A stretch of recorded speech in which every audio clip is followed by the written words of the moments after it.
here. Please stand by at the exit. โปรดใช้ความระมัดระวังขณะก้าวออกจากเรือ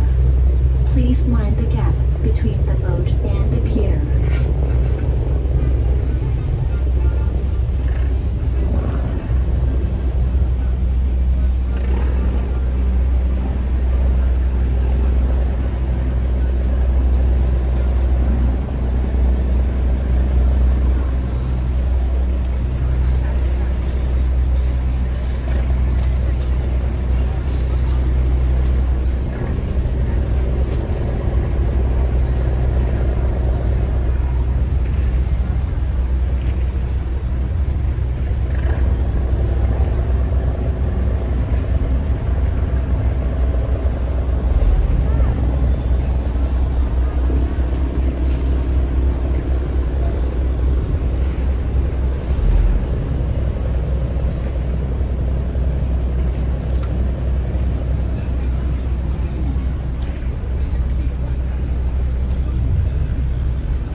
ท่าเรือต่อไปมหาราชผู้โดยสารสามารถไปท่าพระจันทร์ได้ที่ท่าเรือนี้สำหรับผู้โดยสารที่จะขึ้นท่าเรือนี้กรุณาเตรียมตัวรอบริเวณด้านท้ายเรือ Next pier มหาราช Alight here for ท่าพระจันทร์ For passengers alighting here please stand by at the exit โปรดใช้ความระมัดระวังขณะก้าวออกจากเรือ Please mind the gap between the boat and the pier.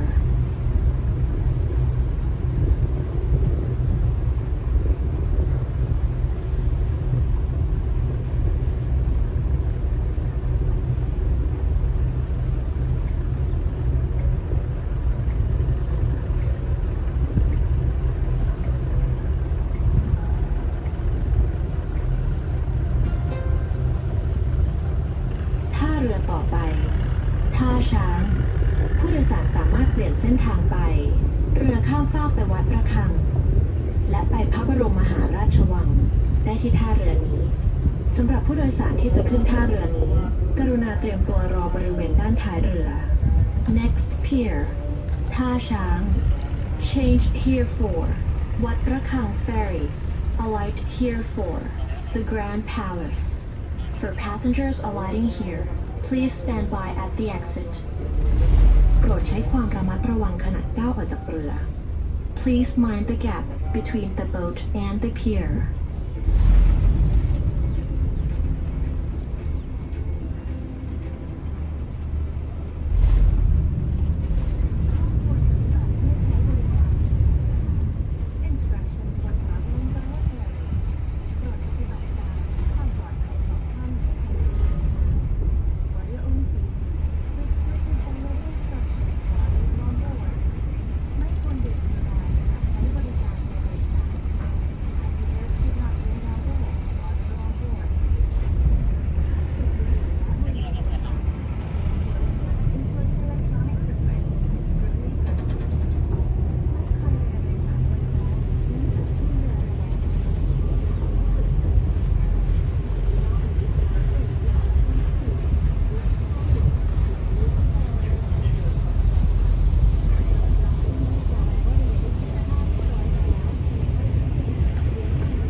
เส้นทางไป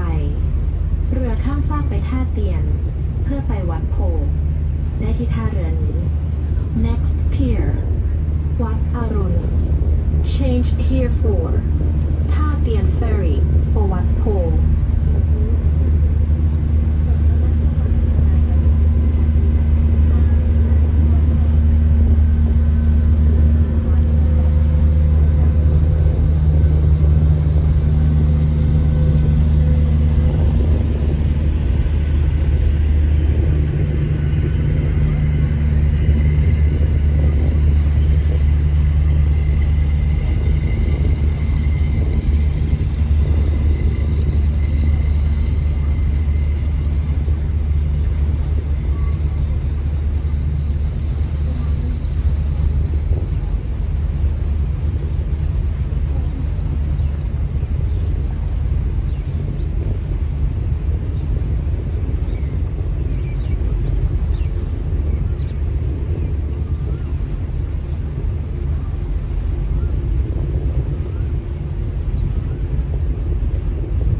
จะขึ้นท่าเรือนี้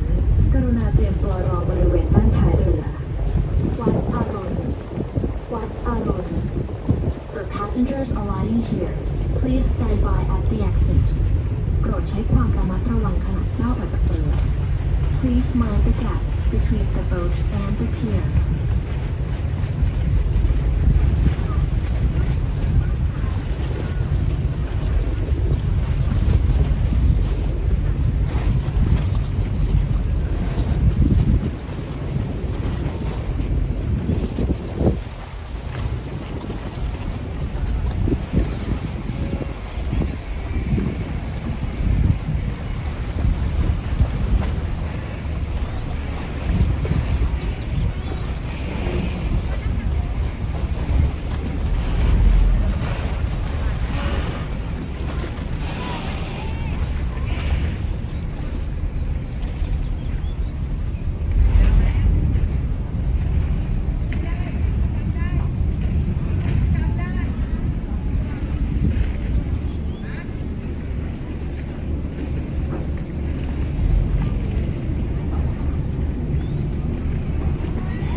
ท่าเรือต่อไป ราชวงศ์ผู้โดยสารสามารถเปลี่ยนเส้นทางไป เรือข้ามฟากไปท่าดินแดง และไปสำเพ็งเยาวราช ได้ที่ท่าเรือนี้ Next pier ราชวงศ์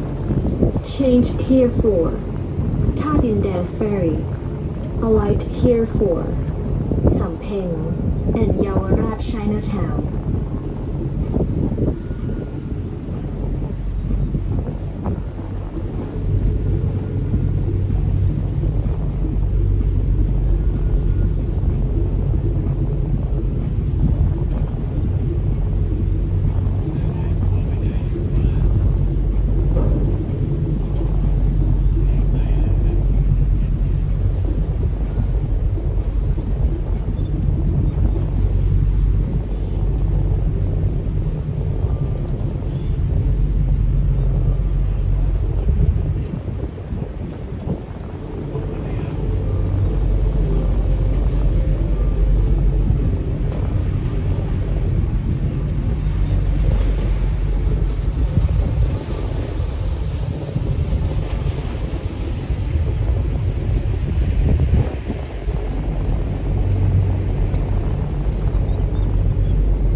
ที่จะขึ้นท่าเรือนี้กรุณาเตรียมตัวรอบริเวณด้านท้ายเรือ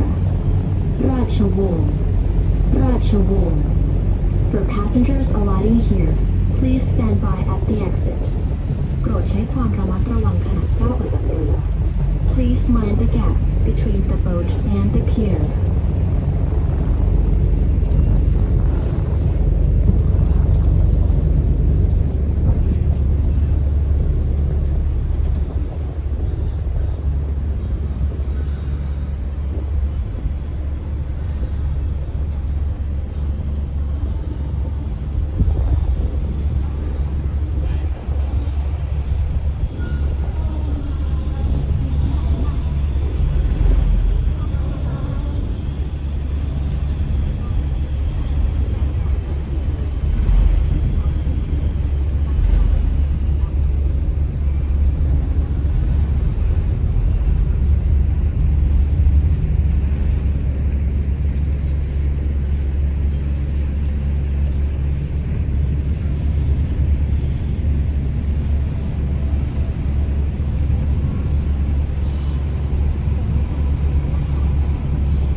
เ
สยาม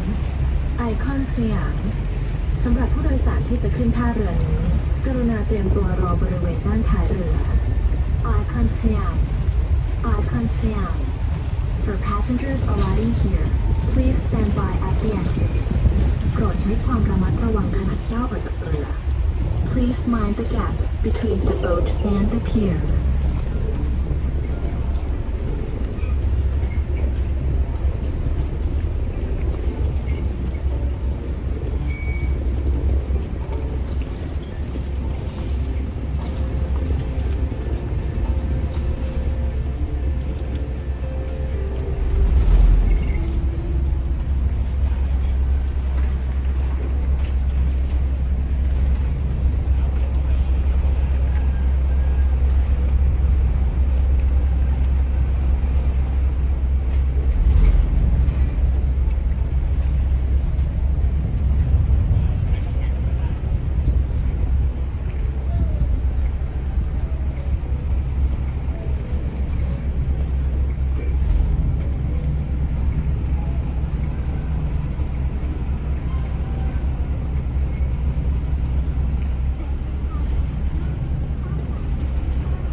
ท่าเรือต่อไป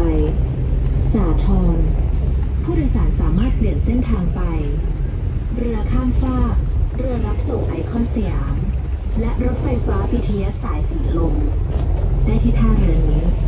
ท่าเรือนี้เป็นท่าเรือปลายทางของ เรือท่องเที่ยวเจ้าพระยา ขอให้ท่านตรวจสอบสัมภาระก่อนขึ้นจากเรือด้วย Next pier สาทร Change here for ท่าสาทร Ferry Icon Siam Shuttle Boat and BTS Silom Line This is the end of Chao Phraya Tourist Boat Please mind your personal belongings